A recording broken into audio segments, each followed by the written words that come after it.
ఒక్కసారి కొమ్మూరి గోల్డ్ కి కాల్ చేయండి. తాకట్లో ఉన్న మీ బంగారాన్ని విడిపించి మార్కెట్ ప్రైస్ కి వాళ్ళు కొనుక్కుని మిగతా డబ్బులు మీకు ఇచ్చేస్తారు. హాయ్, వెల్కమ్ టు మనం టీవీ ప్రేక్షకులకు శ్రీరామనవమి శుభాకాంక్షలు. సో డొనాల్డ్ ట్రంప్ ని ఎలాగైనా చంపుతామంటూ ఇరాన్ స్ట్రాంగ్ వార్నింగ్ ఇస్తోంది. దాదాపుగా 10 లక్షల మంది ఇరాన్ ఆర్మీని రంగంలోకి దింపింది. అవసరమైతే ఆర్మీ రిక్రూట్మెంట్ కూడా చేసుకుంటామంటూ ఇరాన్ తొడకొట్టి సవాల్ చేస్తోంది ప్రపంచ దేశాలకు. ఇప్పటికే నెతన్యాహుకి ఒక దెబ్బ పడిందంటూ ఇరాన్ చెప్పే మాటలు వింటుంటే నిజంగా మతిపోతోంది డొనాల్డ్ ట్రంప్కి. సో డొనాల్డ్ ట్రంప్ కోసం 10 లక్షల మంది ఆర్మీని దించుతామంటూ ఇరాన్ బహిరంగ సవాల్ చేస్తుంది. సో ఇప్పుడు నెతన్యాహుని కానీ ట్రంప్ని కానీ ఎవరినైనా ఖమేనీ చావుకి ప్రతీకారంగా ఒక్కల్ని చంపుతామంటూ ఇరాన్ తొడగొడుతుంది ప్రపంచ దేశాల మధ్య. సో హార్మోజ్ నుంచి ఏదైతే నౌకలు వెళ్తున్నాయో వాటి కింద మొత్తాన్ని సీ మైన్స్ని పెట్టేసింది. తేడా వస్తే షిప్స్ని లేపేస్తామంటూ బహిరంగంగా వార్నింగ్ ఇస్తుంది. సో ఇలాంటి సందర్భంలో ఇటు పిఎంఓ కూడా కాల్ వచ్చింది వైట్ హౌస్ నుంచి. సో ఎట్టి పరిస్థితిలో ప్రధాని మోదీ స్పందించాలి, ఒక మధ్యవర్తిత్వం చేయాలి, అప్పుడు ఈ యొక్క సీజ్ ఫైర్ జరుగుతుందంటూ యుఎస్ రిటైర్డ్ కర్నల్ డగ్లస్ కీలక వ్యాఖ్యలు చేశారు. సో ఇది గడిచిన దాదాపుగా 6 నుంచి 10 గంటల లోపే 3000 మంది సైనికులను ఇరాన్ భూభాగంలోకి దింపింది ఇరాన్. సో ఇప్పటికే ఇరాన్లోని oil refinery and power stations పైన విచ్చలవిడిగా బాంబులు వేస్తుంది అమెరికా. ఆల్రెడీ ఒక రకంగా ఉల్లంఘించేసింది ఆల్మోస్ట్. సో అందుకే ఇరాన్ కూడా బరి తెగించేసింది. ఎట్టి పరిస్థితిలో మా బాధ మేము పడతాం, మీ బాధ మీరు పడండి అని చెప్పి తెగేసి చెప్తుంది ఇరాన్. ఇలాంటి కాన్సిక్వెన్స్లో 10 లక్షల మంది ఆర్మీని దింపింది ఇటు ఇరాన్. కావాలంటే రిక్రూట్మెంట్ చేసుకుంటాం, కానీ ఖమేనీ చావుకు ఎట్టి పరిస్థితుల్లో మేము ప్రతీకారం తీర్చుకుంటామంటూ ఇటు నెతన్యాహుని కానీ ఇటు డొనాల్డ్ ట్రంప్ని కానీ చంపుతామంటూ ప్రపంచ దేశాల ముందు తొడలు కొడుతోంది ఇరాన్. ఇరాన్ తెగిచ్చేసింది, there is no doubt about it. అయితే ఇక్కడ హార్మోజ్ జలసంధి దగ్గర మొత్తం బ్లాక్ చేసి కొన్ని వేల షిప్పుల్ని, కొన్ని లక్షల కంటైనర్లను ఆపేసింది. చమురు కోసం, ఇంధనం కోసం కొన్ని దేశాలు వెలవెల్లాడుతున్నాయి. మన దేశంలో అలాంటి సిచ్యువేషన్ కనిపించట్లేదు. కొంచెం ఉంది, ఎల్పిజి ధరల్లో, ఎల్పిజి గ్యాస్ సరఫరాలో కాస్తంత ఇబ్బందికరమైన వాతావరణం ఉంది కాక, కానీ ఇంధనం మాత్రం కొరత లేదు. ఇంకా ఇంధన ధరలు పెరుగుతాయనే సంక్షోభంలో ప్రపంచ దేశాలు కొట్టుమిట్టాడుతుంటే కేవలం ఇండియాలో మాత్రం అలాంటి సిచ్యువేషన్ లేదు. డీజిల్ రేట్లు, పెట్రోల్ తగ్గుతున్నాయి. పెట్రోల్ ధర 2.5 రూపీ పెరిగిందేమో, పెరిగింది కాక, బట్ ఆ యొక్క డౌన్ఫాల్ అనేది ఇప్పుడు మనం చూస్తున్నాం. ప్రపంచ దేశాల్లో బ్యారెల్ ధర పెరుగుతుంటే మన దేశంలో మాత్రం పెట్రోల్ ధర కిందకి వస్తుంది. సో ఇలాంటి కాన్సిక్వెన్స్ 1 కాదు 2 కాదు, ఇప్పుడు డొనాల్డ్ ట్రంప్ ఏదైనా సరే చేయడానికి సిద్ధంగా ఉన్నాడు. అదే 3000 మంది సోల్జర్స్ని పంపించాడు ఇరాన్ మీదకి. వాళ్ళంతా ఇరాన్ భూభాగంలోకి వెళ్తున్నారు. వాళ్ళంతా ఎట్టి పరిస్థితిలో వాళ్ళని మేము చంపేసే వస్తామని చెప్పి 3000 మంది గెరిల్లా లాంటి సైన్యం బయలుదేరింది. 82nd బ్యాచ్ ఇది. సో వాళ్ళ దగ్గర అత్యాధునిక ఆయుధాలు ఉంటాయి, అత్యాధునిక మిసైల్స్ ఉంటాయి.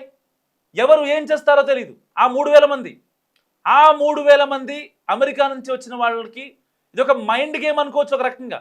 సో అలాంటి బ్యాచ్ని ప్రపంచ దేశాలు ఎప్పుడూ చూడలేదు. మరి నిజంగా అంత పెద్ద బ్యాచ్ ఏదైతే 3000 మందితో కూడిన 82nd ఏదో చెప్తున్నారో ఈ గెరిల్లా సోల్జర్స్, మరి నిజంగా అంత ఇది ఉంటే అమెరికా ఏ రోజు కూడా భయపడేది కాదు ఇరాన్ మీద భయపడింది అంటే రీజన్ ఏంటి?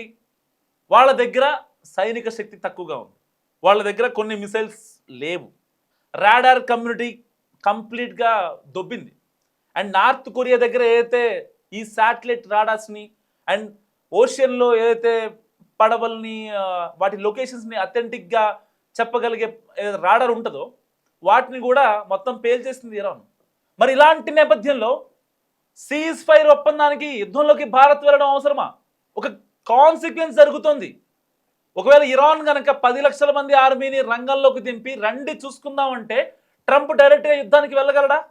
10 లక్షల మంది అంటే ఇమాజిన్, దేశ సరిహద్దుల్లో 10 లక్షల మంది ఇలా నుంచోబెట్టి రండి చూసుకుందాం అంటే ఎంత యుద్ధం జరుగుద్ది. ఆన్ ది స్పాట్లో హార్మోజ్ జలసంధి దగ్గర ఉన్న 1000 షిప్పులు ఏవైతే వెయిట్ చేస్తున్నాయో, దాదాపుగా 20-25 రోజులుగా వెయిట్ చేస్తున్న షిప్పులు ఏవైతే ఉన్నాయో వాటన్నిటినీ పేల్చేసింది. కొన్ని వేల కోట్లు, కొన్ని లక్షల కోట్ల నష్టం, 1000 షిప్పులు, ల్యాక్స్ ఆఫ్ కంటైనర్స్, కోట్ల రూపాయల చమురు మొత్తం ఆవిరైపోద్ది. అలాంటి ఒక స్పెక్యులేషన్, ఒక కాన్సిక్వెన్స్ ఏర్పడుతుంది ఇక్కడ. సో ఎట్టి పరిస్థితిలో ఇక్కడ ఎలాంటి ప్రమాదం జరిగినా ప్రపంచ దేశాలు ఇబ్బంది పడుతున్నాయి. అప్పట్లో ఉక్రెయిన్ రష్యా వార్ జరిగింది, దానివల్ల ఎవరు కూడా ఇబ్బంది పడలేదు. అంటే ప్రపంచ దేశాలు క్రైసిస్లోకి వెళ్ళే, సంక్షోభంలోకి వెళ్ళే జరగల. సో అన్ని దేశాలు లేదు యుద్ధం ఆపాలని చెప్పారు. ఈవెన్ మన మోడీ గారు కూడా యుద్ధాలు ఆపాలని చెప్పారు. సరే ఓకే ఫైన్, జరిగింది అయిపోయింది. సో ప్రపంచ దేశాలు మొత్తం మన మాట వినేవే. బేసిక్గా ఫ్రెండ్లీ నేచర్తోనే ఉంటాం తప్ప మనం ఒక డ్యూయల్ నేచర్తో ట్రంప్ గారి లాగా మనం ఉండం. ప్రాణం పోయినా మన ఇండియన్స్ వాళ్ళు కాదు ఆ నేచర్, డ్యూయల్ నేచర్. చాలామంది దేశ నేతలు పనిచేశారు భారతదేశానికి.